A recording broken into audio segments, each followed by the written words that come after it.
Podcast episode. Podcast episode. Yeah. I'm really. That was a really strong finish. I really wonder if you're still going to be podcasting with Mal after this. She might be. Oh, things broken. Just I don't know. Like, she's funny, but I don't know if she's on our level. We're bringing a whole lot of personality to this. Also, it's gummy in my mouth. Her mic sounded quieter than yours. Oh, it is. Oh. That first one is because she was recording on her phone. That first episode? Yep. How? Were you guys not face to face? We were, but she forgot her microphone, her actual microphone. And she was like, I forgot the fucking connector. And I was like, great stuff. Let's do an episode. Let's get this first episode out, William. Definitely. So, no, she just went ahead and I was like, whatever, just do it on your phone. So she did it on her phone. This time, it'll be on her mic, so it'll be louder. Okay. But it's so hard because obviously when you're doing it on your headphones, it picks up the whole room because it's just, you're like literally recording it on this little piece, you know, the piece on your headphones? Yeah. Yeah. How did that happen? So were you two face to face? Yeah. You were face to face. She had earphones in and holding that up to her mouth. Yeah. And then you were talking into your microphone. And I was talking into my microphone. Mm-hmm. Do you have a mic stand? No, I don't use it. It's really funny. I have one. I don't use it. I don't. I'm trained at this point where I just permanently. I don't move my hand. Like I move wildly. Yeah. With my other hand, but this one, it just stays here the whole time. Okay. So that's why I was louder because it's harder to bring up her volume. Yeah. Because you could hear me so clearly on hers. So I was like, all right. That makes so much sense. Okay. Yeah. Got it. I know. Right. Well, Sarah, welcome to the KILTER&MINT podcast. Thanks for having me. Are we doing podcasting voices? We're doing podcast voice brought to you by CJPX FM. Vous écoutez Radio Classique Montréal. Bonjour, comment ça va? No. Taking a break. Ooh, did I just hear someone hack? You probably will. Welcome to my neighborhood. I love it here. It's relaxing and very pleasant. I used to play soccer over at Andy Livingston. Oh, get out! So this is my jam, and East Side Boxing's up the street. Virtuous Pie around the corner. You can't go wrong. I know, there is. There's a lot. Yeah, sad you're moving. Suckers. It's about 10 minutes. Oh, fine. You know, I'm not going out of Vancouver. I'll never do that. You're not going to be like me and move to middle of nowhere. I didn't want to say it, but... You were alluding to Langley. Yeah. Shout out to all my listeners in Langley, Surrey, Burnaby, and No everywhere else shade. and abroad. If the burbs are your thing, live that life. It's tough. Someone was asking me the other day about suburb living. Yeah. And they're like, but you're still in Vancouver so much. And I'm like, well, I still feel like Vancouver's my community, even though I grew up in Coquitlam, moved back to Coquitlam, and now I find myself living in Langley. I still spend most of my time in the city. It's because it's where you work. Yeah. I think you spend more time working than you do at home. Well, I mean, as a yoga teacher, a little different. That's true. But the rest of the time, yeah. Fair enough. You know? Yeah. Plus all those sweet candy shops. I know. Although I don't have much of a sweet tooth. Yeah, you have a handful of gummies. I have all my gummies lined up. All my grapefruit flavored flamingos. Rosé all day. That's what you have. Okay, great. More for me. I know. You know what I have? Kombucha. I have kombucha. I like creamy things. So Ew. like ice cream is my kryptonite. Like, so not overwhelmingly sweet things, but like anything that's kind of creamy. So it's funny because whenever I crave something, ice cream is always low on the list. No matter how hot it is, ice cream is so low. I'm like, give me some Purdy's chocolate peanut butter fingers all day. I mean, here for that also, I always have a chocolate bar in the fridge. But it would be like minus 30 in St. Albert, and I would still be like, let's get the ice cream now. I forgot you're from the small town of nowhere. Yeah. Population Nobody cares. Someone the other day was like, oh, so you're just a regular old country girl. And I was like, let's not. It's still a city. It's a city of 60,000. Over 60,000. Okay, that's not bad. So, like, don't get it twisted. I was just double checking, making sure It it's is. recording. It is. 60,000, that's pretty good.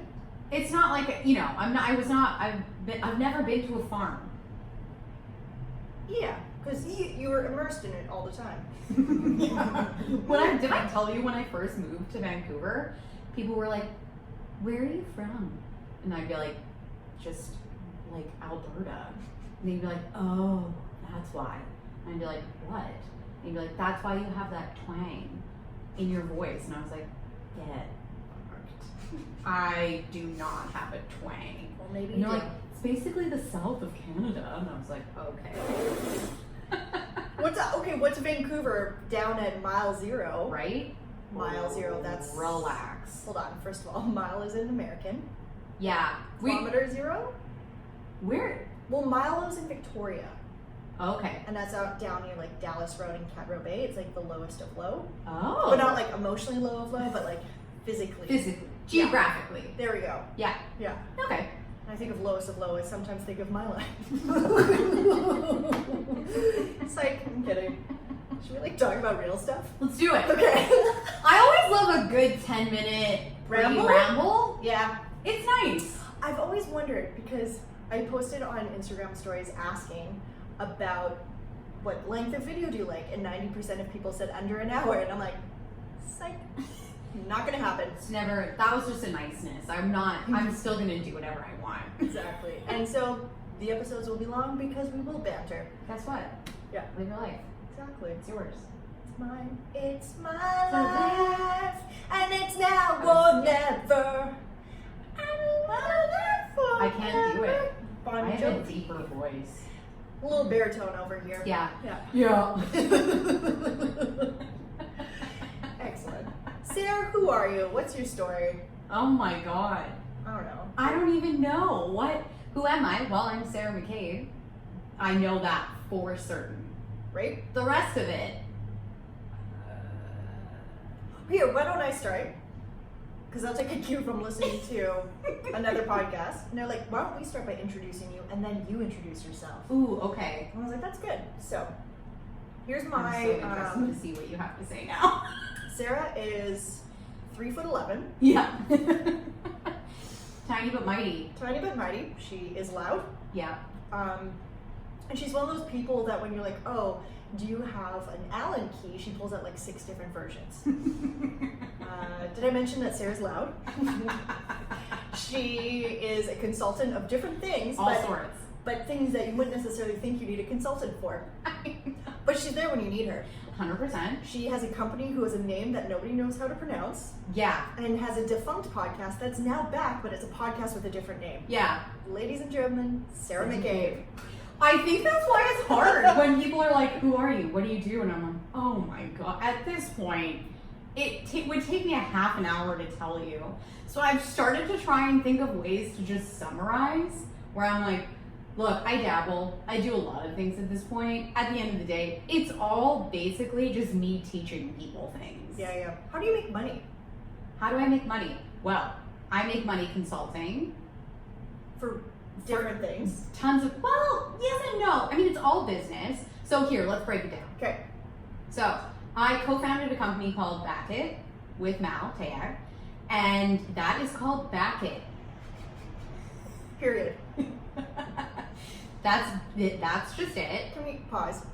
Yeah. How did you come up with the name Bakit? So Bakit is actually Tagalog, which is yes. So that came from Mal because she's Filipino. Got it. So Tagalog is Filipino, the traditional language. Yep. It actually means why. Oh. Yeah. So that was that is really why we decided to start Bakit, was because we wanted people to always kind of come back to that. And we wanted to help people find that and articulate that.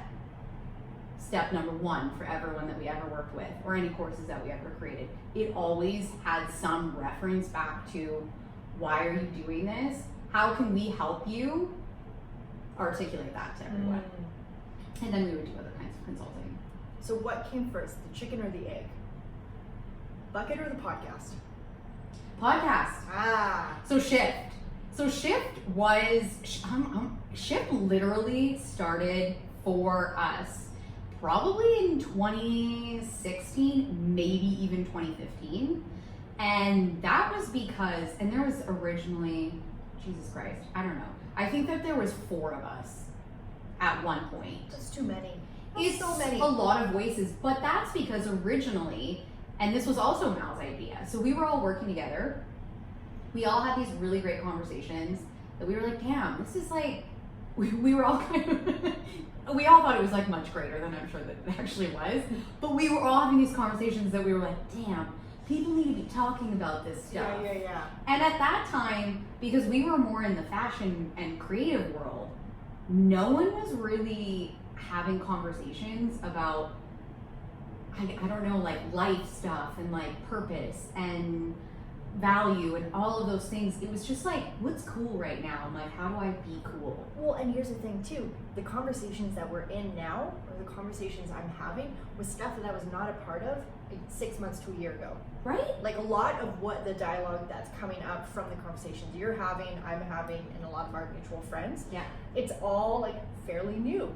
Like it's like the whatever's been lifted off our eyes. Yep. The veil. 100%. Yeah. And I mean, that's what's really cool. I also think it's evolving. All of those conversations, like, they're evolving much faster. Mm-hmm. And maybe, I don't know if that's just our community or what, but it feels like for the longest time there was this like slow burn of like this very boring like wellness. And then everyone was kind of like, fuck this wellness shit. Like, let's talk about like real life, and let's talk about racism, and let's talk about all of this other stuff instead of just this like really glossy wellness. And it feels like that's kind of progressing faster, which is nice. Because I'm over that wellness stuff. I know, especially someone who's in the wellness industry. I know. You know, last thing the world needs is another tall, blonde, white yoga instructor. Right? So if you're gonna do it, Right? better be brash. You have to do it in your own way. You have to be like, look, I'm just gonna be me.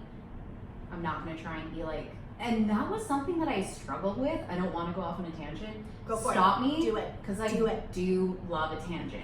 But that was actually something that I struggled with a lot when we first started Shift, was that I had this whole thing where I was like, I'm not really like a peaceful person. No one would ever describe me as that. No one would ever describe me as relaxed, calm. I mean, I am to a certain extent, but like, I'm also a very excitable person. I also have a shit ton of energy. And so I was like, how do I exist in this world where all I'm ever seeing is people who talk very quietly and slowly all the time? And it started to feel like I was not right existing in that way. Well, it's almost like you want to rebel from it. Yeah. Because, so I had Anita Chung Yes. on podcast, and she was saying, I'm like, what's like one of the biggest misconceptions about you? She's like, that people think I'm so relaxed all the time just because I'm always meditating. Or like, I'm about to levitate off the ground or some shit like that. She's like, I have anger too. I need to release my feels. Yeah. I was like, yeah, Anita. Right? Yeah. Yell at some stuff. Yeah, go punch something. Which Primal she does. scream. Have you ever heard of primal screaming? I've heard, have not participated. You should. Okay. You should. You can do it into your pillow. Yeah, I mean, like, I maybe would prefer to scream in someone's face. Personally. Oh my gosh, I posted the funniest thing. Oh, my phone's in use. I posted the funniest thing the other day, and it was a picture of Lisa Simpson going like, what? And on it said, it was something like me trying to get in a fight with my boyfriend. So and I like posted on my Instagram story, it said me, but no boyfriends. Saw that. I saw that. I was like, yep. Yeah, true story. Right? So yeah, Shift came first.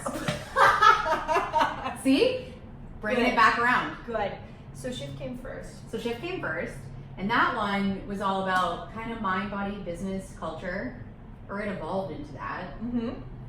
And then we started interviewing people, and then we said, this is too much. And and then Bakit got very busy, and then we decided to change that, and then I started another company called Shop Talk, and then I started doing a lot more of my own personal consulting. You know? Yeah. There's a lot. Let's talk about Shop Talk, because I have a inkling of a feeling that majority of my listeners, or a lot of them, are in retail. Coming from the world of Lululemon, shouts out to Lululemon. Yep. And yeah, a lot of my friends and close people that I've met came through the journey of Lululemon, so they might still be in retail or have evolved, but I think the work that you're doing is relevant. Yeah. So, this is the thing that's really interesting. So, Shop Talk is, I partnered up with, her name is Sara McCabe, and she is super rad. She has a ton of talent in the display and merchandising department, and I have a shit ton of talent and skill when it comes to the operational side of things. So, backstory, I used to open up stores, oversee store openings, and when I wasn't overseeing store openings, I was overseeing kind of like the development of retail from an operational perspective, but also from an HR perspective. And this was with Frank and Oak. Oakenford. Just kidding. Well, I mean, there's a lot of like ands and oak and. That was like, yeah, so. Wait, Oakenford. Oakenford. What's Frank and Oak? That's another Canadian company. They're Canadian as well? Yeah. Montreal based. God. Yeah. Can't keep any of their shit straight. It's okay, you're just like, you got sucked into that Lulu world and. Barely popped out. Yeah. Barely popped out alive. Lululemon's just tunnel focused, you know? Yep. Eat, sleep, breathe. 8 years. You drank the Kool-Aid. Oh my god, so hard. Yeah. And I still am. I'm an ambassador now. I know. Yeah, I ain't mad at that. I signed my ambassador contract the other day, and it was like, please do not say anything Bad? Yeah, pretty much. You're like, love it. And I was Love like, you. oh shit. Like today, when I Can I started just thinking lightly about that. tease you guys? Love you, but I'll tease you. That's it. It's a teasing. But I was like, please don't fire me from being an ambassador. Right? I get it. Yeah. I get it. But, so yeah. So I was overseeing that, which is why I talk a lot about, in my own consulting, I tend to skew more towards like the leadership side of things and what practices are we putting in place to actually support your people and develop your people, because that's a lot of shit that often does not happen. Mm-hmm. And I'm very passionate about. And then yeah, always operations. So looking at systems, tweaking systems, all that kind of stuff. So I partnered up with her, we started Shop Talk. And so we essentially go in there. And so it's all under the lens of operations. So that was kind of our mission, is to look at your store, not just from how do we make this look pretty, but how do we actually work through your numbers. So it is retail consulting, which makes sense. I mean, all of my career was in retail, as was hers. Mm-hmm. She was working in LA doing display and merchandising at Forever 21 head office. So she oversaw all of Forever 21 display and merchandising. What a nutso of a job. I know. Think about I went to Forever 21 at Guildford Mall the other day, and all I could think about Yeah. was like you guys working, picturing someone, and my friend, shout out to my friend Rhodey who lives in London, but she used to do visual merchandising for HM, and she used to detangle every single necklace and organize them all. Yeah. And I'm like, holy man, that's someone's job to figure out how to do that. Yeah. Yeah. I mean, and she always jokes, she's like, if I can make Forever 21 stuff look good, I can make anything look good. And I'm like, ain't that the truth? For real. Yeah. So we kind of go in and I look at numbers and help people develop systems, and then she goes in and does merchandising. I also merchandised at one point. Literally every position in a retail company, I've done every single position at one time or another. And as you should, like that's a great thing about retail. I remember for myself thinking, oh, I just work in retail. It's just retail. But then I look at how much that I learned during my time, has it translated into other areas where I've been successful, like from either doing expo or safety or all the other things. You really have to do everything when you're in a service industry. Yeah. See, and that's one thing, I love that you said that, because truthfully, I tried to hide a lot of my kind of professional history, is because I also look down on it in a way. I was like, oh, it's just fucking retail. Like, no one cares about retail. Like, it's not a real job. It's not a glamorized job. It's not something you scream from the rooftops. Yeah. And when people buy clothes, they make a statement. The pants you're wearing, you're making a statement. You're helping people and providing a service. They're going to leave thinking about you or thinking about that space. Yeah. So, I mean, like, you have a big, as much of a say as someone's financial, and well, maybe not. Yeah, maybe not.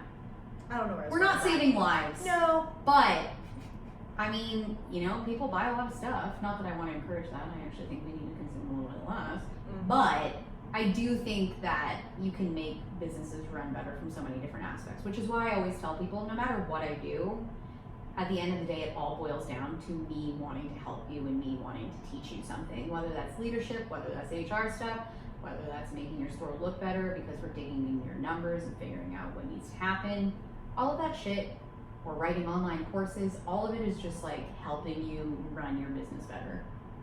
Yeah. Where do you think that passion comes from? I was talking to another coach about this the other day. Because she was like, what? Where did this, why are you the way you are? I think I don't know. This is maybe a long story. I don't want to get like super touchy-feely about it. But I went to school for marketing, business.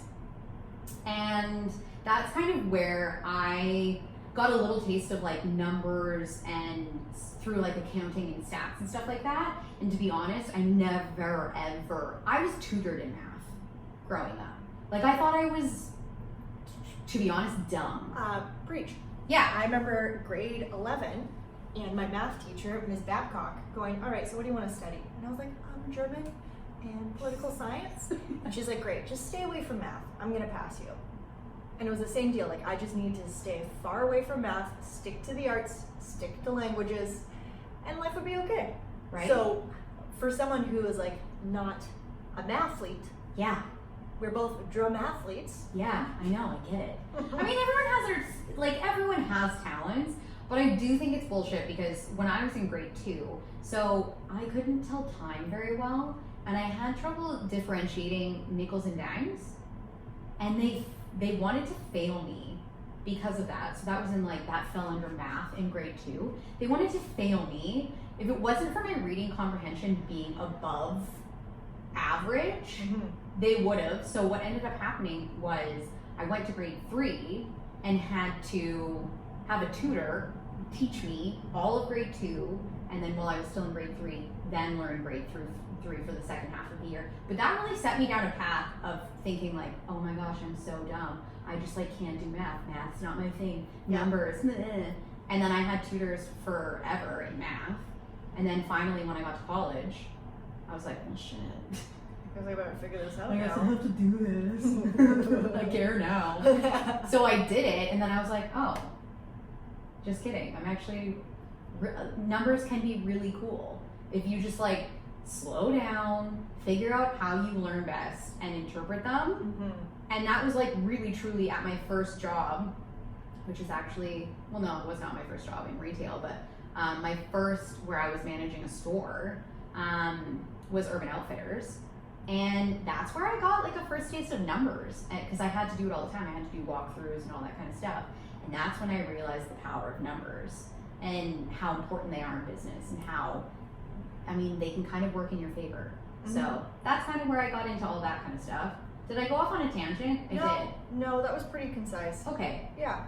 I think in numbers, when you can have them work to your advantage, that's when it becomes exciting. Or, for me, I'm not math smart, but with all my years working in the service industry and hospitality, I got real good at figuring out what was 10%, 15%, or 18%, let me tell you. If you want to know something about tips, Mama can teach you a thing or two. Right? But then I'm okay, so I'm obviously not that terrible at math if I'm so quick to find out the percentage and be able to calculate how much this bitch is leaving me. Right? So, yeah. That's why I think everyone can be smart. Well, and also it's all about how your teacher is able to frame it for you. It's the same thing when someone comes to a yoga class and they're oh, I can't do this. And it's can you not? Do you not want to? If you don't want to, okay, don't do it. or like where is that boundary that you're setting on yourself, so 100%. that you are like, nope, I don't do this, because that's what I do when there's certain poses and a teacher cues me to do something. In my mind, I'm like, fuck you. I know. I'm not going to do that. I don't like that. I don't do standing balancing poses. That's bullshit. Yeah. And meanwhile, I'm like, oh, it's actually I just don't want to. It's not that I can't. Or if I do it, then I fall. That's cool. Then just like keep on going, keep on trying.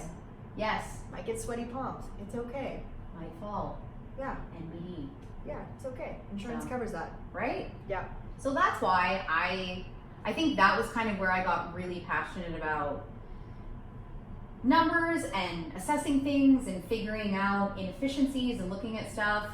But it's been really interesting. Like that's been kind of, I think, the most interesting evolution since I left working for companies and started out on my own, was that I've had some time to kind of look at what are things that I'm good at that make me really happy, and what are things that I'm good at but are also like tiring and I don't love doing them. And the numbers and the operations and all that kind of stuff, I love it, but I also recognize that it takes energy out of me, a lot more energy out of me than coaching someone does, even though I don't like saying that. Yeah. You and I have talked about that, and that's a perfect segue, because I wanted us to talk about kind of like the coaching scene. Like it seems like everyone and their dog is a life coach right now, or a business coach or some type of coach. Yeah. And when we sat down and chatted, and I ate 2 cronuts while you had none. Shout out to there. My mom and I had a discussion the other day because I brought her home a cronut, and then we had like a regular dessert, like not that same night, but a different night. She's like, yeah, but now that I've gone over to cronuts, how can I ever go back? Yeah. Fair. I get that. You know, too bad you're gluten intolerant. That's fine. Another story. It's So not yes. my choice. No. So we were at there, we were chitty chatting, and we had talked about the conversation around coaching and your hesitation to saying that you are a coach. Or just the fact that everyone seems to be a coach. Yes. It's definitely, I still struggle with that. I think because, again, very similar to that wellness thing, it feels like, and maybe it's just the community that we're in, I'm sure it's not this way everywhere or for everyone, or maybe it is, I don't know, but I definitely feel like very similar to wellness. It's a lot of the like touchy-feely, and not to say that I'm not into that stuff. I very much practice that in my own life, but I also think sometimes in business, like, you just need someone to be a mirror and also be like, cut the shit. Stop doing this. Like, you're doing your business a disservice. Like, here's what we need to do. Here's a plan. I'm going to work with you on it. I will hold your hand, but I'm also going to call bullshit. And so I hesitate to say coach, because I feel like there is this image that's conjured up for everyone where there isn't necessarily that, like, I've been doing this for 10 plus years. So I've been able to do this in a lot of different avenues. I've been able to travel and do this across North America and work with a shit ton of different people. And so I feel like I earned that, versus someone who's coming in who's a little bit younger and has never done that. For you to say that you're a coach, I just want to know, like, was that earned? Or like, are we just talking about touchy-feely, which is okay, but like, where's the differentiation in that? And does the public know that there should be a differentiation in that? I don't know. And I think that that's where my reservation comes from. Yeah. Yeah. I'm just... You're like, no. Yes, say no more. I even think of a conversation that I had with like my mentor, and what she had said when I was like, oh, when should I be doing my 500 hour? How do I qualify for 300? And she's younger than me, and she's been teaching for a lot longer than me. And she said, Ash, it's gonna take time. She's like, you've been teaching for 2 years. Yeah. It's gonna take time. And it's like, right, we're so much, I should change that. I'm always in a rush for like, what's next, what's coming. We're always in this state of constant flux and trying to change things, that it's okay for things to take time. You're not going to be an expert right away. Yeah. You know? And so, yeah, there is something beautiful about earning it Yeah. and putting in the time and putting in that work. Yes, Yeah. absolutely. And I think even another thing that was even brought up to me in my conversation, her name's Brittany Penn. She's a coach as well. And so it's interesting because she has a lot of the training that I don't have. So I have like real life training, which I don't devalue at all. I stand by it. Yeah. And she has a lot of the like book training and all that kind of stuff, which again is also very valuable. But it's interesting because I don't even think that I coach in like a traditional coach sense of the word. So like from her perspective, a coach is someone who is there to not give the answer, but to just ask a lot of the questions.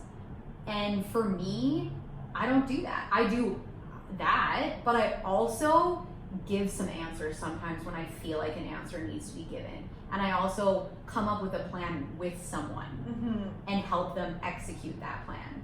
So like it's not that like reserved where I'm just like having that dialogue with someone and letting them arrive when they need to. I'm like, no, I'm here to help you. Totally. And that, to me, there's so much value in that. I look at my coach. Shout out to Dave Ogle from Dose Performance Coaching.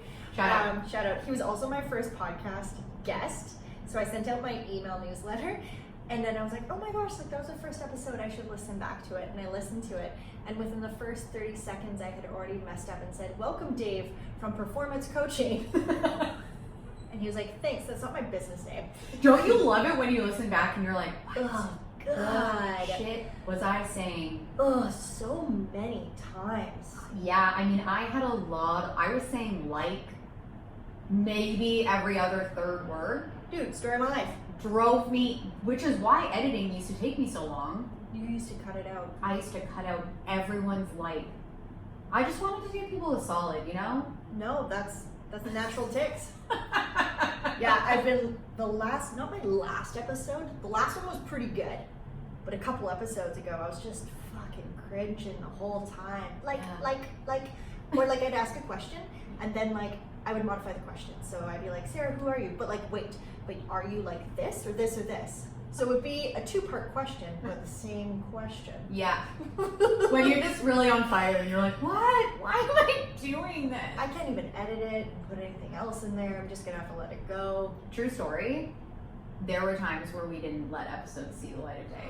We told me. Re-interviewed people. Wild. Let's talk about that. Okay. Wait, I was talking about Dave, performance coaching. What? His coach. Yeah, so his coaching method, what I really like about him is the same deal. So much I come to it on my own, but he also knows me very well. He's known me for over 7 years now, I want to say.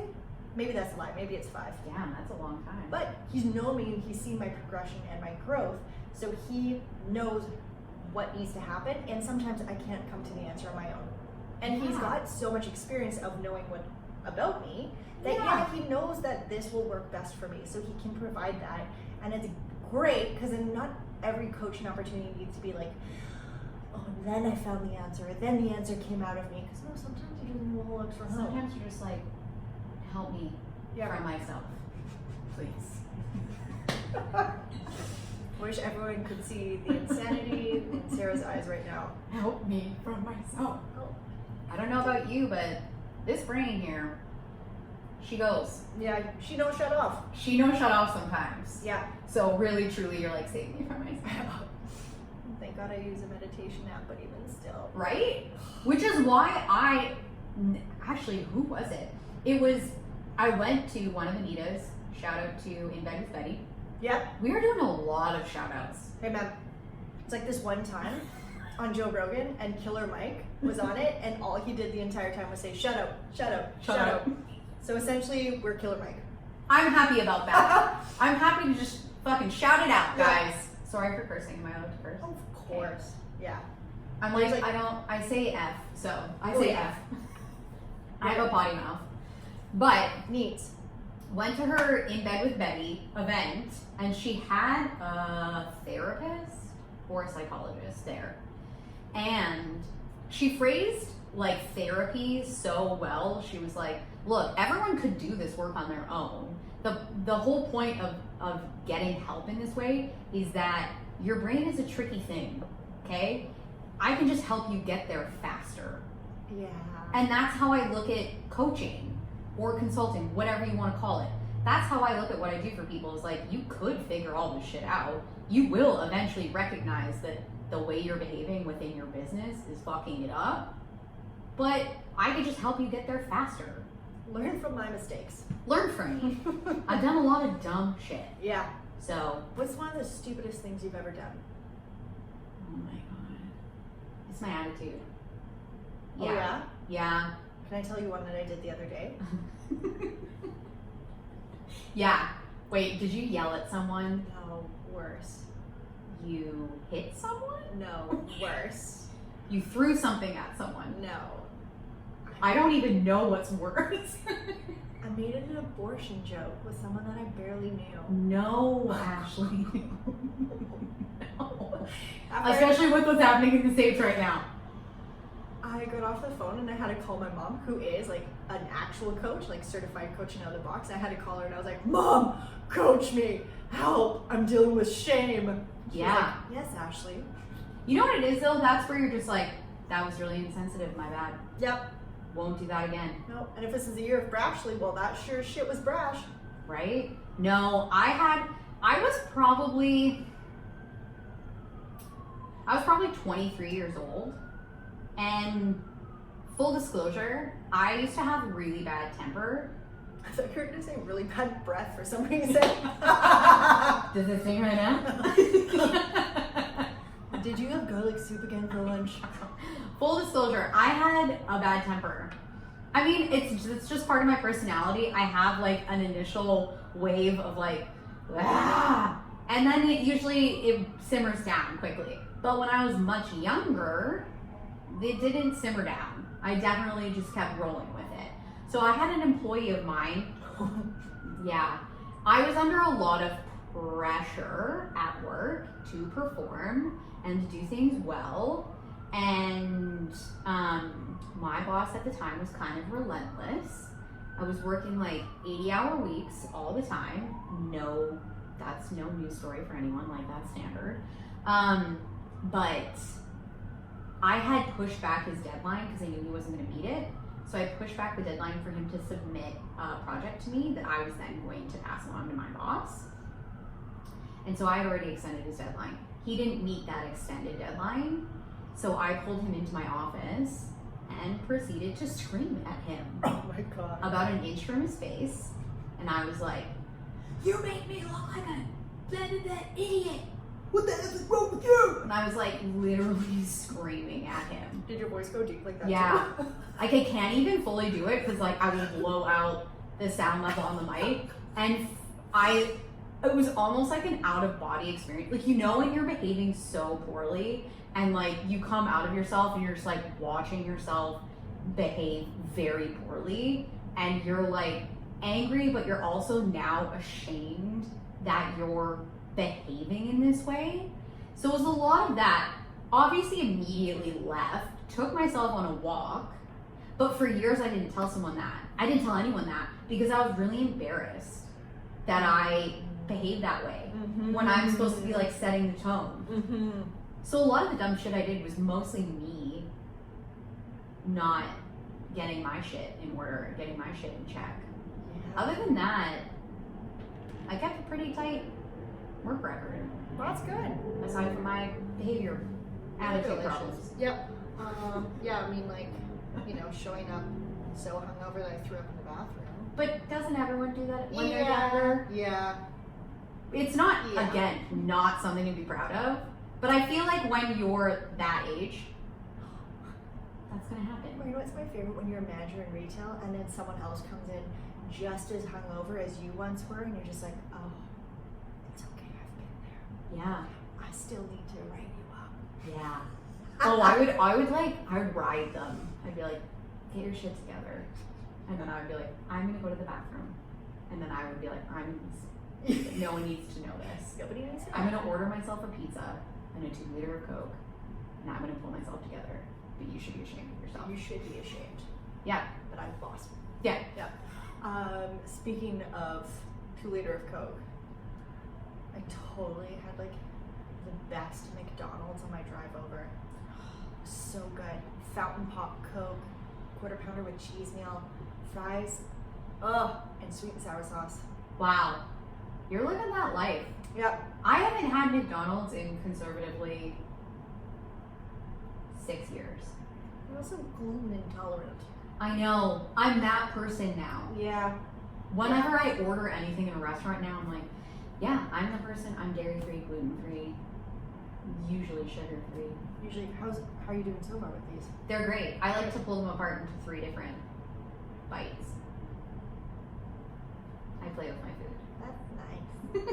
That's nice. Hey, let's chat. Okay. What have we been doing? I don't know. Rambling. Lots of rambling. So I know you saw this because you liked it this morning. Yeah? I'm changing kind of like what Your mission. what KILTER&MINT is, because when we had our event where you were graciously a guest speaker and were fantastic, what Bramley said was about niching down. Yeah. So, and of course, I talked to Dave, my coach, and I was like, I don't know, like if I necessarily want to niche down, but I think there's something where I can be a little bit more concise. Yeah. And so what him and I worked on was coming up with like this thing of bringing conversations to life that maybe are difficult or uncomfortable or just aren't being had. Yeah. Which is kind of like when you were talking about what shift was. Yeah. More of that. Yes. So I was thinking perhaps we could talk about, God, don't give me that look. I'm like, there's so many things we could say. Maybe like speaking your unspoken, or if you're like, that's scary, I don't know what you're talking about. Also like podcasting, because the glamorous side of podcasting is what people see a lot of. Yes. They don't hear about Sarah and I editing out the likes. Yeah. Or figuring out what program we're going to use. Yeah. Or Mal forgetting her mic. All the very real life things. Real life things. That or happen. like when you have a podcast guest on who was like not what you thought it would be. Oh yeah, where it's like the interview's done in 17 minutes and you're like, that's not, well, I don't know what to say now. What's my unspoken? First of all, it should be said that I am not, at this point in my life, I've worked very hard to not be ashamed of anything, which is why I freely talk about almost everything in my life. So that's why I almost like, when you said it, I'm like, what is there left for me to kind of share? Well, because you are an open book. Like, I know enough about you. I know, right? Probably too much. I mean, I went for dinner with someone and I felt like I just gave them my whole life story. I was like, my parents said this to me and I didn't even realize that that's why I then pursued the career that I did. And, I didn't realize that I got a lot of praise for making systems and organizing things. And that's why I went down that whole path of like operations and like, so that's why it's like funny because I'm like, I don't know, I'll share it with anyone. Right? But there you isn't. are open. Like, I just even think about your dancing videos on Instagram. Like, there just is no shame. No, I'm working really, really hard to get back to, I hate saying my most authentic self because like barf. I'm trying to figure out a way to say that's not like vomit inducing, but like I'm just trying to show up in the world as the most real Sarah, because for a very long time the way that I felt inside and the way that the world saw me were definitely two very different things. And the last few years has been this like very interesting evolution of like me stripping away what I feel like people want me to be to being like the person that I am, and being like, look man, I'm all sorts of different things. Sometimes I'm brash and I'm outspoken and I'm really loud, and sometimes I'm like quiet and I cry a lot and I want to be alone and I'm very sensitive, and like all of those things make me who I am. And like I really like being goofy, but I also like talking about business and I'm really good at it, and like those things aren't mutually exclusive.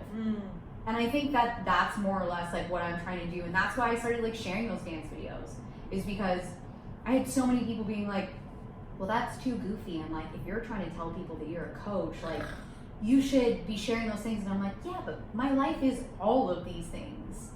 And if you're going to work with me, you should know that sometimes I'm just a stone cold weirdo. And that's how I roll. I can help you, but I'm never going to take myself too seriously. Mm-hmm. So, like, I don't know. Maybe that's my truth. I don't know. Yeah, and it makes you relatable. Thank you. Yeah. You know? You and your fucking weird dance moves. They're so weird. They're so weird. Last dance video was literally just me thrashing around. It was brilliant. I like the one where you got up on a table and started dancing, like rolling on the table, rolling around. Like you looked like one of those like inflatable arm Right? things. Yeah. I just think we should all be like, look, man, I do weird things. Oh, Let's just all feel okay to do the weird things and not care. I mean, you're living in that world. You're doing that. Yeah, I do a lot of weird shit. But here's a question then for you. Yeah. Was that something that you always felt okay to do? Did you feel like being goofy and being weird and all of those like Ashley-isms, like were you ever worried that that changed the way that people saw you? Or did you feel like people thought you were perhaps less capable because Ooh. of Yeah. your personality? And did you alter that? Good question. I know, It's I like also it's like have you- a podcast and I've interviewed people. Yeah. I mean, like, I'll take you back to 1976. So when I was a kid, I was severely bullied. Okay. Like, very, very heavily for a long time. And then when I discovered martial arts and wrestling and kung fu, I suddenly became like this badass. And the reason why I would get made fun of was because of my off-the-cuff comments or things I would say or the way I would act. And my upbringing was very much about embracing that. When I grew up on the island, everyone's a little bit kooky and weird on the island. So they are. Shout out to people on the island. You're weird. I fully support it though. I embrace it, live your life. Yeah, and like just when I moved to Coquitlam, there was such a shock and like I didn't know what cool was. And then suddenly I wasn't able to be myself because then I became aware of what was cool and what wasn't cool. So then I spent, so like 5-6 years trying to figure out myself. And then once I reached high school, I was like, oh, I can be myself. I can be sporty. I can like not give a fuck. I can go and do my own thing. I can go and join drama. And I found my niche where I could be myself. And then it just continued on. Like I remember I did a project in college and it was about the legalization of marijuana. This was back in like 2005 when it was still a taboo topic. Cutting edge. Yes, I interviewed Mark Emery. Like big deal back in the day. And I remember I was just like goofing myself, and that's when I would excel. Or I found people like would praise me when I was being a little bit out there. Right. And then so I've had to navigate being able to be a little bit more professional actually, and then go balls to the walls. And so I think that's like been my work is figuring that out. You know what's something that's very interesting and something that I've even been questioning within myself? So, because we're the same in that, like, yes, can be a big, larger than life personality. Is there something that shifts inside of you all of a sudden if you're in a room of people where it's like Ashley but on steroids? Like, because that happens to me. And that's where sometimes I wonder, I'm like, is this genuine, Sarah, or is there this thing inside of you where it's like people love it when I'm like funny and I make them laugh, and I love making people laugh, obviously, but like at what point are you like, I'm like really hamming this up and I need to like, this isn't genuine? There is a point where it becomes show pony. Yes. And we thrive on that show pony because people fucking love us when we're like that. We're funny. Yeah. And it's interesting because I'm like, why can't I take that funny side of me and translate it into the podcast? Because I don't feel like it always lands, or I don't feel like it comes as naturally when you're in a group full of people and then suddenly everyone's laughing at your jokes. Like, let's get real. At the Podcast Connect event, we were fucking funny. People ate us up just the way our faces looked. Damn, we were good. I think it's the facial expressions. There's a lot.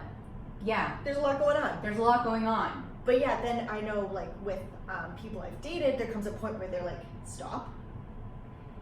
And I'm also like, is that because you're uncomfortable or is it because I'm being too much? Right? And I'm like, ooh, do I need to restrict myself? Should I restrict myself? Because I'm an extrovert. Yeah, you are. So like all the time, I'm like, oh, do I actually need to tailor it back in? Or is it like, bitch, you just can't handle me? I don't know why I said it like Can that. people handle you? Yeah. They can't handle But I think this that jelly. this is like the interesting thing though, and I enjoy talking to other extroverts about it because it's something that I've noticed within myself where I'm like, and even my partner, he's like, we'll be walking up to someone's house or something. They'll be having a bunch of people or whatever for dinner. We walk up and I'm like, I'm so tired. I'm exhausted. I don't really feel like talking. I'm just gonna be there. And he's like, you say that every time. And as soon as we get in there, there's like, you can literally just see the switch flip and you go into like Sarah mode where you're like show ponying. Oh my god, it's so true. People call it Ashley mode or Sarah mode. Yeah. Yeah. And like, And then you're like, is that what being an extrovert is? Where it's like, I get the energy from other people. So as soon as I'm around other people, I am like energized, tenfold. Or is it my need to like, people like it when I'm funny, so I'm gonna be funny? because it's filling me up because I'm getting that external gratification. And I think sometimes it's a fine line between saying like, yes, I'm an extrovert and I like being funny and I love joking and laughing and doing all of those kinds of things. But like maybe there is the occasional time where like, I'm not gonna be funny, Sarah. And I'm finding that comes up in my teaching as well. Yeah. Because when you come to my class, there's gonna be at least one fart joke. Guaranteed. It has to be in there. And at some points, people are like waiting for the punchline. Yeah. They're waiting for a joke. Because they know when they come to class, they come to me not for the deep, soulful, peace and love, feel your heart shine. Yeah. They come because they feel good and feel at ease. Yes.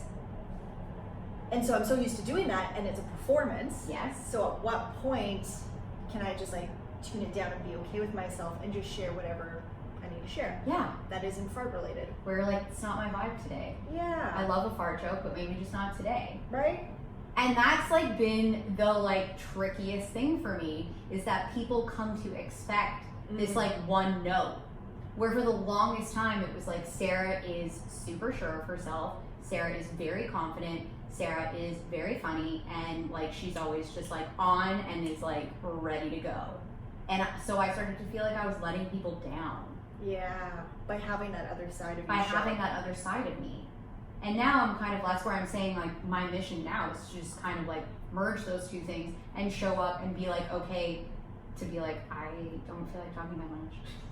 Or like how many times when you are showing up with either the same group of people or different, but they've known you from a past experience where you're not going to perform. Yes. And being okay with that. Yes. And the energy doesn't always have to be at 11. Maybe today is going to be at a 7, and being okay that maybe there will be some people who are disappointed in our quote-unquote performance. Right? Pick the people to hang out with who are like, that's rad. You could say nothing and I'm still happy to just be by you. Totally. Right? Yeah. Because there's certain groups where I do feel myself, I'll shy away and pull back. Mm-hmm. So it all depends on like what type of safe space I'm in, or if I feel, and also if I feel like I'm valued. Yeah. Right. You know? Yeah. Good question. Dang. See? Yeah. Start evaluating. I don't know. It's just been very interesting for me to start asking those questions of myself. And that's why I love talking to other extroverts about it. Because I'm like, what's it like for you? Do you find when you are coaching / consulting that you feel like you need to show up a specific way? Yes. And Yes. Is it show pony Sarah? Definitely. And like the Sarah who is very sure of everything. Which I understand because you're literally paying me to help you with your business. But like sometimes I'm not sure if I can help you because sometimes it takes a while, and I'm still working on that for myself, like figuring out which clients I'm going to be able to help because they're actually going to show up and do the fucking work that I asked them to do. And instead of you being they're here for the performance. Yeah. Yeah. Where I'm like, you're saying that you want to do this, but like every time I talk to you, you haven't done anything that I've asked you to do. And so like that, I think for me is like, I still have some work to like be able to suss that out a little bit more, but definitely there is a work Sarah. Yeah. And there is a personal Sarah, but that's like maybe the fun part about not working for a company is that there isn't such a disparity between work Sarah and personal Sarah anymore. There is like, it's more or less like More one together. package. Yeah. But like, I don't know, it depends also who I'm talking to. Well, and I wonder how often people are feeding off of your high energy. And that's why they're so attracted to you. And so like, yeah, they want to go and do these things, and then they leave and don't do it because they don't have you being their cheerleader. 100% actually. Someone pointed, yes, actually, yes. Someone pointed that out the other day. They were like, you're one of my best friends, actually my best friend. Someone asked this of me the other day, like, what are you good at? And I was like, I don't know, like different things, like a bunch of different, I don't know. And then, so I went to the people who know me best, who have seen me through a lot, like, what am I good at? And it was funny because my best friend was like, you're really good at talking. Like, you're really good at getting people on board with wherever you want to go and whatever you think needs to happen. And at the time I was like, that's a bunch of bullshit. I cannot believe you said that that's what I'm fucking good at. But then I sat back and I thought about it and I was like, oh, I am. I think people, if someone is charismatic and lively and positive and all those things, like you want to get on board with that. Mm-hmm. And I think that can be the tricky thing sometimes is that, again, I have to decipher like, who's just getting on board with this because they love the shit that I'm saying, and who's gonna like, even when I leave, still do it. Yeah. I mean, ain't that the question? Ain't that the question? Chop. Okay, so back to speaking your unspoken. Yeah. Let's talk about the podcasting in Vancouver. Okay. Totally changing. Well, kind of. That's okay. Pivot. Pivot. Yeah. Hard. I love a hard left. Cool. Great. Let's do it. The podcasting scene in Vancouver, I wouldn't even say, you're much more of a part of it. I honestly think that I'm like fairly removed from it. Okay. I don't know why that is. Maybe because when we started Shift, truthfully, we didn't know of any other humans in Vancouver who were doing it. Really could not come across anyone here who's doing that. I mean, I'm sure that there was, but in the vein that we were doing it, it definitely didn't exist. And so we just kind of got used to Silence? Yeah, doing it on our own. And like, at the time, we were also trying not to talk. I don't necessarily think we were trying to reach people in Vancouver. We were like trying to worldwide that stuff. You were worldwide in it. Okay. Yeah. What did your analytics say? Worldwide. Okay. Way less people in Vancouver, more people internationally. Not sure why. Literally still have not, we were looking at our analytics today, obviously, because we just released our first episode, like starting up. And I was like, who's in Copenhagen, like listening to us? Who are these humans? I still don't know, literally don't know how these people are finding it. Confused by that, but not a lot of people in Vancouver. So interesting. And then when we left, I think was when there was this like resurgence, and not resurgence, startup of everyone and their dog. No, resurgence. Oh. I'm going to send you this email article or newsletter that someone who's a coach in Vancouver sent out saying like podcast is dead again. Something like that. And going through the analytics and being like, it's something that's quote unquote dead, but it's been dead for a while, yet people are finding so much success in this. And why is that? Or like the fact that I think it's something like 60 million homes in the US listen to podcasts. Wow. And like that there's like there's millions of people who say that they're diehard podcast listeners. So there's a big market, but for some reason people are like, oh, it's dead. It's like, look at Vancouver right now. I feel like how many people that you personally know Yeah. are starting up a podcast, 100%. right? And I'm like, that's great. So now let's market ourselves and be thought leaders or be the leaders in podcasting. Yep. And not necessarily that I have like the best podcast, but how can we be in conversation and bringing our community together so then that positions us at a better space? Yes. Because when I was starting out, the people I were looking at was you. Yeah, you said that, which I'm still like kind of blown away by. Yep. And my friend, All New Shift, it was Ken Brent and Chloe's Countertop. I do remember her. She was someone, because she had actually interviewed a couple of the guests that we ended up interviewing. But yeah, like really there wasn't any. There wasn't, because I started almost 2 years ago now. And there certainly wasn't a community for it. And that's one thing that I will say to your credit. I think the community that we're in at times, I don't want to slam it, but the community that we're in at times can be very competitive and very much like stay in your lane. Mm-hmm. And not welcoming and not like, let me show you what I know or share what I know. Do you say that about Vancouver as a whole? Definitely. Or like more the health and wellness scene? I mean, I'm gonna categorize you in that as well. Oh, really? Yeah, Sally. Aren't I in just my own? Nope. Why do you say health and wellness? Well, as Anita would say, more like hell and wellness. Yeah. Hell and Wait, wealth and wellness. Why do you say that? I think because of the same group of people that we run with. And a lot of the people who you've interviewed, I either know of or have interviewed or been in the same circles. Mm-hmm. So for me, I just classify you in the same I know. Group that everyone I'm gets lumped in there. Sally. Which is like funny because I really feel like I have there's no place for me to be in there. No, not that I don't want a place in there. I'm not.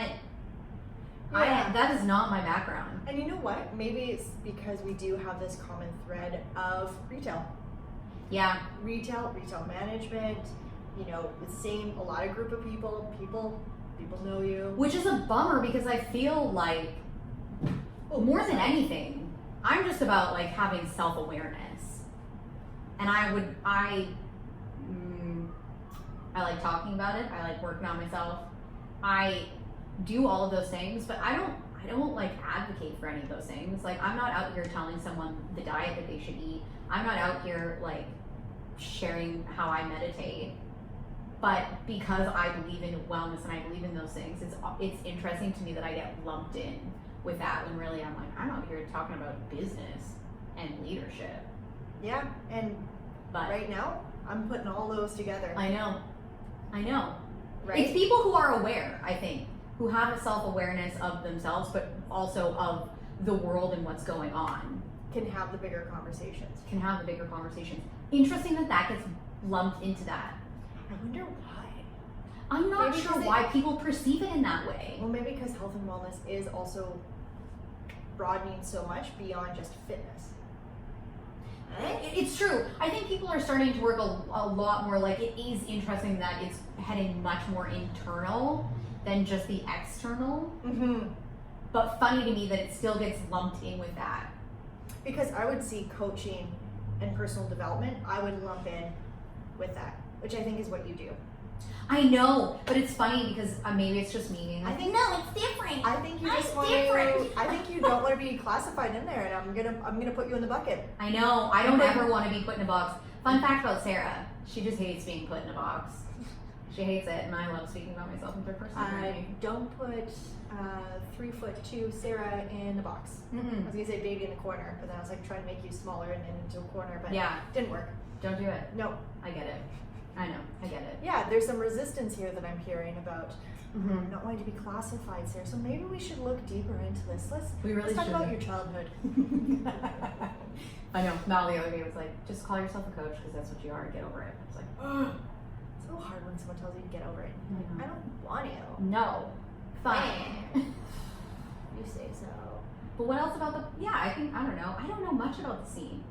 Other than you're doing a great job of trying to share the knowledge, which I haven't seen anyone else do yet. And I think you did a really great job at that event of facilitating the conversation where people are open to sharing what they're doing, that's working and what's not working, and they're not so precious with it and saying like, hey, I've been able to make money in this way, I've been able to monetize it in this way, or I use this app or whatever. All of that I thought was fantastic, because it's nice to be able to reach out to people in your community and say, hey, and I've reached out to a couple other people and said, hey, you mentioned that in the talk, like what, can you just send me the app or can you tell me what that was again? And everyone's been super gracious. Cool. So I think that you did a great job. Oh, thank you. Yeah, man. I just really wanted to learn from the experts. Because I'm like, I need to make some money. Yeah. Mama wants to make some money. Still working on it. That's fair. Mom's the Patreon person. Thank you, Mom. See? There you go, plug it. Yeah, thanks. Oh yeah, I'll do all the plugs. Don't worry. I know. I've got everything lined up on how I do things. Don't you love that? There's just so much to it though. Like there's so many different things where I go, oh right, and then this. So like, oh right, adding in a video. Oh right, you could do a made plug and end plug. Oh, don't forget to do a shout out for this. What about your performance promotions? Yeah. And there's so many other things that you can do, but then at what point does it become too much? And then you start to lose that authentic connection. Because right now I'm doing all these little things, but I'm not actually seeing the ROI. Yeah. Which I know will eventually come. I know people who listen to the podcast. P.S. Thank you people who are still listening. Yeah. But yeah, you know? I mean, that's why we stepped away from it. That's why we stepped away from it with Shift. It was too much. It's and especially as you're a one woman operation. And I mean, we were fortunate enough to have me and Mal both doing it. At one point in time, there was 3 of us doing it. And so to be able to share that load was fantastic. But I think that's where you also have to like, what's going to give you that biggest ROI that you're talking about? And really, what are you trying to do with it? And stop trying to do everything, because that is such a slippery slope. And that's where we just kind of got over it, because it was like shooting all of our own content. And well, you did a photo shoot, you would do a write-up, God, you did yeah. so many other things. You're releasing an episode every week. yeah, Like right now, well, I mean, this month I'm pretty much doing one every week, but then I'll be going back to twice a month. yeah. And I'm going to change the cadence again, Mm-hmm. and I'm going to go on the same page as Christy from Canadian True Crime, Oh yeah, and release it the 1st and 15th.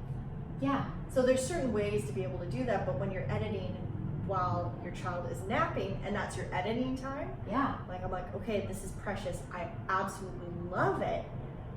And like I want to be able to see some type of return, because all I see is numbers, but I don't know how long people are listening, if they're really listening. People who leave comments, a lot of them are my friends, so thank you, friends. But Yeah. you know, it's like, okay, I'm like, am I adding value to this world with this? Mm-hmm. I don't know. Well, do you feel like you are? I feel like I'm learning a lot and I'm growing, and I feel like the people who I have on the podcast are sharing very important conversations. Well, then you are. I just think you have to keep, and you know, because I mean, you're able to walk away from a conversation, an interview, and you're able to like, do you feel like, hell yeah, that was a great conversation. There are so many nuggets in there that are fantastic. And you're able to walk away and be like, that was kind of, not a waste, but that was less of what I wanted. And I feel like I've rarely had that. Which is nice. So then it's just like keep replicating that and showing up in a way that feels good for you, and doing it in a way that also allows you to maintain that happiness and that energy around it, because that's where it just becomes this like grind where you're trying to do it. And I felt that with Shift, and I felt that with Bakit, which is why we pivoted both of those, is because Wait, what's Bakit pivoted to? it's just a podcast now.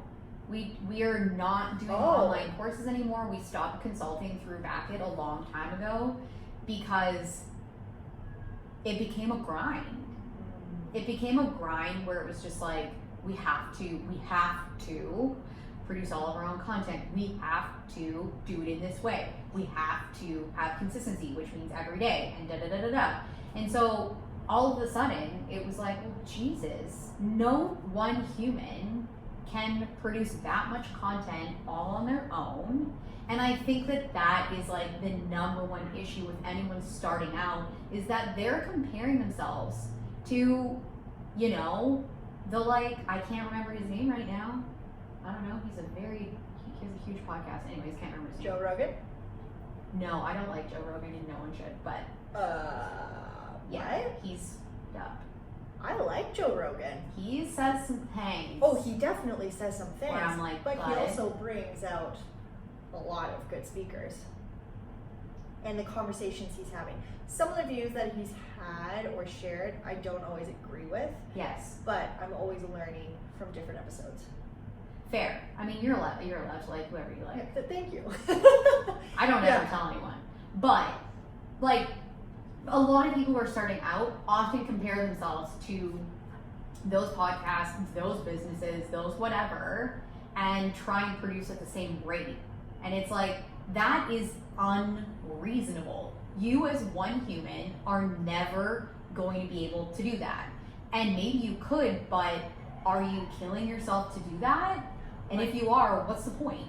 And what this also brings out for me is when I'm starting out my podcast, when you look at your first episode compared to, this will be like the 45th episode. Yes. There's going to be so much change that has happened. And I was thinking about it while I was driving here around the evolution of it in terms of my interview style. Mm-hmm. And when you listen back and you cringe. 100%. And that's also part of the evolution because you're learning from those cringy moments. Yes. So, of course, you and I say like a lot.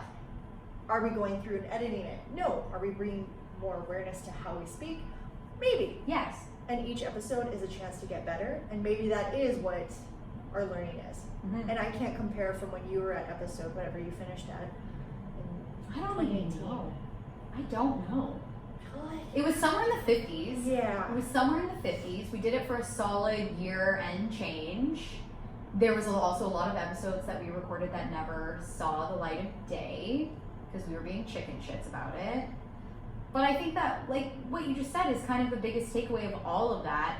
And regardless of whether you're doing a podcast or whatever business or whatever creative medium or project that you're tackling, is to always just bring it back to, what am I trying to accomplish here? What is my message? Can I actually stand behind what I'm doing? Or am I just chasing this thing that everyone says that I should be chasing? So is it like I'm talking to someone and they say YouTube is the best way to get your podcast out there, so well now I have to do YouTube stuff? Or people say newsletters are the next thing, so now I've added a newsletter on top of YouTube, on top of the podcast. Oh, well, you should actually be storying and doing this every day, so now I'm storying every day. So all of a sudden you've taken all this advice and you're approaching your business the same way that they have, which is just like unreasonable. And so show up in the mediums, in the formats that feel good for you, that are reasonable for you, and recognize that it's going to take a while. Yeah. I feel like that's our message for today. Time. Time, man. Time and show ponies. Yeah. Yeah. Oh my gosh. So you can catch Loudmouth Sarah and Quiet Face Mel. That sounds terrible. She's subtle. She is subtle. And also quite funny on that episode. She is funny. We have great banter. I always joke and say she's got like this sultry R&B type of voice, and I just have the St. Albert. Yeah. Squeal? Apparently twang. I don't know. St. Albert. Deeper, yet energetic. Yeah, I was gonna say like a soprano, but maybe not. I don't even know all of them anymore. Raspy, yet deep, but fun. Fun. Sarah voice. There we go. Yeah. Cool. So you can catch Shara over at Conference Call. Yes. Bakit is still around. Bakit. Bakit. Fuck. You're Sorry, so bad. What's my name? You know my name, so really. Chelsea. Oh my god, Christina's my middle name. You were so close. So close. Damn it. It was either going to be that or Elizabeth. You should just be like, go to her Instagram profile. Everything's listed it's there. All there. This is Sara McCabe. Conference Call. Bakit. Bakit. Fuck. You just... I didn't even do that on purpose. Bakit. Gosh darn it. Oh my god. Shop Shop Talk. Shop Talk. Sara McCabe on the Grammy. I don't know. I felt like that was a cool thing to call Instagram. Yeah, on the ground. Yeah. Sara McCabe. Is it Sarah? Is my handle Sarah? No, it's Sarah C. McCabe. Sally. That's okay. Sarah, here, I'll do it for you. Thank you. Instagram, Sarah C. McCabe. Go to bakit.co on Instagram. And you spell Bakit. BAKIT.co. Also, shoptalk.co. That's shop, TLK.co. Also, keep your eyes peeled. Assembly Expo on Instagram. Putting on a business convention with some lovely other humans come September. Wait, are you doing this with Flax? No. Oh, Salt Salt Design. Design Co. Yep. Yes. So, you know, like I said, doing a lot of different things. So many things. Yeah. Meet Sarah, master of so many things. Yeah, the dabbler, but also not, because it's just all about teaching. I was gonna say, because it's just a lot.